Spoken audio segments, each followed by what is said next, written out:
میری غیرت کیسے گوارا کرتی ہے کہ میں ایسے بدبخت آدمی، یعنی آپ نے تو مجھے بتایا نا، میں تو رونگٹے کھڑے ہو گئے. میں بھی کوئی نہیں کہتا میں پاک باز آدمی ہوں. یار میں بھی اگر کوئی گناہ کروں گا تو ایک کمرے میں جاؤں گا، دروازہ بند کروں گا، 100 جگہ کروں گا، لیکن میری جرأت کیسی میں اللہ کے گھر کو گندا نجس کروں؟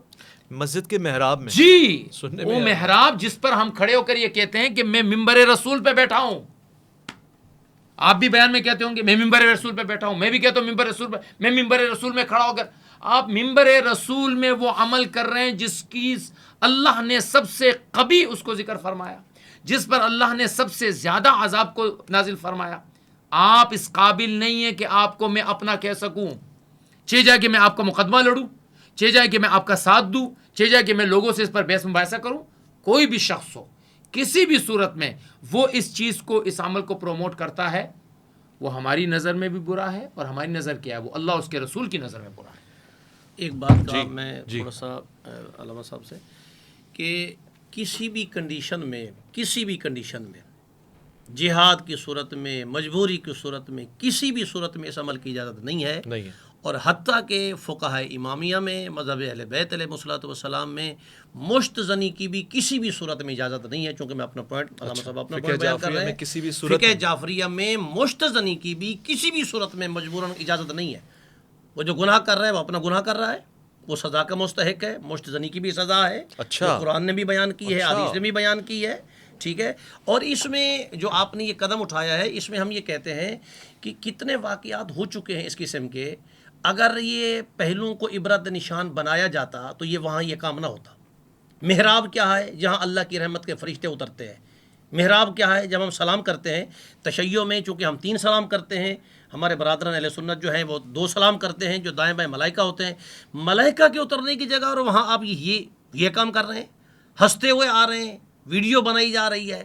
تو ہم تو آپ کے توسط سے یہ اعلیٰ حکام سے اپیل بھی کریں گے کہ فی الفور ان کے اوپر ایکشن لے کے جو ہے نا، فی الفور ان کو عبرت کا ایک نشان بنایا جائے.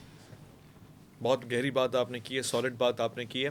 اور میں اسی سے سوال بھی ایک نکالنا چاہتا ہوں، چونکہ اب صرف انٹروگیریٹو سوال میرے پاس رہ گئے.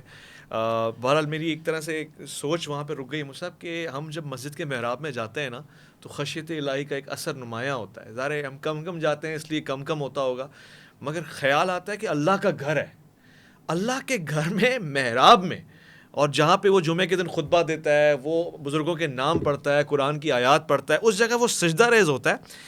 کیا خوف خدا ختم ہو گیا ہے، یا مولوی جسے ہم کہتے ہیں، ہم سوری مولویوں کو ہٹ نہیں ہے، مگر وہ جو مسجد اور محراب ممبر کا آدمی ہے اس نے دین کو آسان لے لیا کہ میں تو ٹھیکیدار ہوں، کچھ نہیں ہوتا. یہ مسئلہ کیا ہے؟ میں عرض کرتا ہوں، امام خمینی علیہ رحمہ نے اپنے ایک دور میں زندگی میں، حیات میں، ایک ان سے پوچھا گیا تھا کہ فلاں کسی صاحب نے، مثلا میں اپنی مثال دیتا ہوں تو بھی فلاں ایک صاحب امامہ نے چوری کی ہے.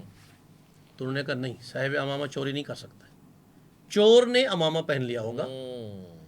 یہ علماء نہیں ہے، یہ عالم نہیں ہے کہ جو وہاں پہ یہ گناہ کر رہے ہیں. نہ وہ عالم ہیں، نہ علماء ہیں. ہم بلکہ اگر اس کو دوسری نقطہ نگاہ سے دیکھیں تو یہ لوگ مسلمان بھی نہیں ہیں. اللہ اکبر. یہ لوگ مسلم بھی نہیں ہیں. اور جب یہ مسلمان ہوتے تو وہاں یہ کام ہوتا ہے؟ قطعی طور پہ نہیں ہوتا ہے. حتیٰ کہ مسجد میں جانے کے آداب ہے، علامہ صاحب بہتر طریقے سے جانتے ہوں گے کہ مسجد میں غسل جنابت والا آدمی نہیں جا سکتا. ہمارے یہاں فقہ جعفریہ میں مشرک نہیں جا سکتا، مشرک نہیں جا سکتا ہے. تو آپ وہاں یہ کام کر رہے ہیں تو قطعی طور کے پر یہ اس کی کام کی اجازت بالکل ہی نہیں ہے. ٹھیک ہے. علامہ صاحب اور مصعب دونوں سے سوالات ہیں. مصعب، نابالغ سے اگر یہ عمل ہو جائے، ظاہر اس کو علم نہیں ہے، شعور نہیں ہے، اس کے لیے کیا ہے، رجوع کیسے کرے گا؟ آپ کا اس سے پہلے والے سوال میں آپ نے مجھ سے سوال کیا تھا کہ بچے ہیں، نادانی میں چیزیں ہو گئی. دیکھیں، توبہ تو ہر چیز کی ہے. صحیح. ٹھیک ہے. مشرک کی توبہ اسلام ہے کہ وہ شرک سے اسلام میں آ جائے تو وہ سارے گناہ معاف ہو جائیں گے اس کے.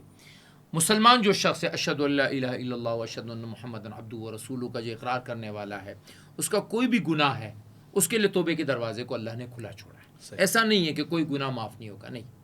اب صداقت توبہ کے اوپر ہم بات کر سکتے ہیں. توبۃ نصوحہ کیا ہے؟ جی.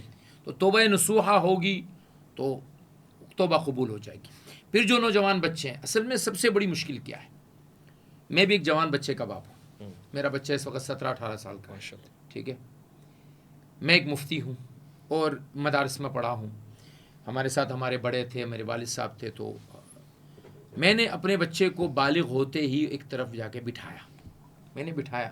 اچھا. جی, میں نے اس کو آنے والے مسائل سے آگاہ کیا کہ بیٹا تمہارے ساتھ یہ بھی پیش آ سکتا ہے. آپ نے اس کی ایجوکیشن اس حوالے سے جی تیار کی. جی, میں الحمدللہ میں نے یہ ایجوکیشن اس کو دی کہ بیٹا تمہارے ساتھ یہ مسئلہ ہو سکتا ہے, تمہارے ساتھ یہ مسئلہ ہو سکتا ہے. تمہیں پتہ ہے نا مدرسوں میں, یہ اسکولوں میں, کیونکہ کالج بھی جاتا ہے, مدرسے بھی جاتے ہیں. میں نے کہا بیٹا اسکول کالج میں یہ چیزیں ہوتی ہیں کہاں؟ ہاں ابو ہوتی ہے. میں نے کہا اس کی بدنامی کیا ہوتی ہے؟ کہا ابو یہ بھی ہوتی ہے. میں نے کہا اگر تم کوئی ایسے تعلق میں رہو گے تو تم بدنام ہوگے. تمہارے بغل کے بال اگیں گے, تمہیں اسے کیسے کاٹنا ہے. تمہارے زیر ناف بال اگیں گے, تمہیں کیسے کاٹنا ہے. بیٹا کل کو تمہاری شادی ہونی ہے, اس شادی کے لیے تم نے اپنے آپ کو کیسے پریفیئر کرنا ہے کہ اپنے آپ کی حفاظت کرنی ہے. کیونکہ نوجوان بچہ ہے, اس عمر میں ایسے راستوں پہ چل گیا کہ جہاں جوانی خراب ہو جاتی ہے. تو یہ ایجوکیشن میں نے بحیثیت باپ ہونے کے, بحیثیت مفتی ہونے کے, میں نے دی اس کو. یہ ایجوکیشن ہمارے ہاں بچوں میں نہیں ہے. دینی چاہیے, یہ دینی چاہیے. علامہ صاحب آپ ایگری کرتے ہیں دینا چاہیے؟ بالکل دینی چاہیے. بلکہ اس میں 2 جملے اور ایڈ کر دیتا ہوں کہ فقہ اہل بیت میں یہ ہے کہ بچہ جب 10 سال کا ہو جائے نا, تو ان کو 10 سال کا ہم جنس, لڑکے کو لڑکے کے ساتھ نہ سنائیں, اوکے, لڑکی کو لڑکی کے ساتھ نہ سنائیں, لڑکی کو لڑکے کے ساتھ نہ سنائیں, لڑکے کو لڑکی کے ساتھ نہ سنائیں. یہ ان کو یہ ایک الگ کر دیں. یہ 10 سال میں یہ بچہ ممیز ہو جاتا ہے. اور بلکہ امام جعفر صادق علیہ السلام نے فرمایا کہ اگر آپ اپنے بچے کو تربیت کے, مولا نے 3 جملے بتائے ہیں, اس میں تقریباً 1 منٹ میں ختم ہو جائیں گے. پہلا جملہ یہ ہے کہ وہ بچہ آپ کا 7 سال تک آپ کا سردار ہے, سرداری والے کام کریں. اگلے 7 سال جو ہے وہ العبد, وہ آپ کا بچہ آپ کا غلام ہے. غلام میں اس کو پیار سے, سختی سے, قریب بٹھا کے, دور بٹھا کے اس کو یہ ساری تربیت کے پروسیس کرائیں. اور آگے جو 7 سال ہیں, 15 سے لے کے 21 سال تک, فہوا وزیر, وہ بچہ آپ کا وزیر ہے. جب یہ 3 مراحل سے معصوم فرماتے ہیں, آپ گزار دیتے ہیں, آپ اپنی اولاد کی تربیت سے آپ آزاد ہیں.